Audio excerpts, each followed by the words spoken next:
How to connect GCash to Wise. Want to move money between GCash and Wise? Let's connect them step by step. So, step one, verify both accounts. GCash requires a valid ID and selfie check, while Wise needs proof of identity and address.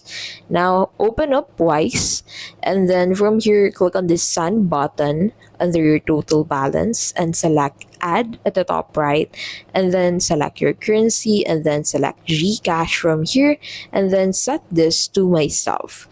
So once you've done that, you can go ahead and proceed on selecting wallet provider. Make sure to select GCash. So once you find GCash, simply click on it, and then after that, you need to enter your e-wallet number and click on continue.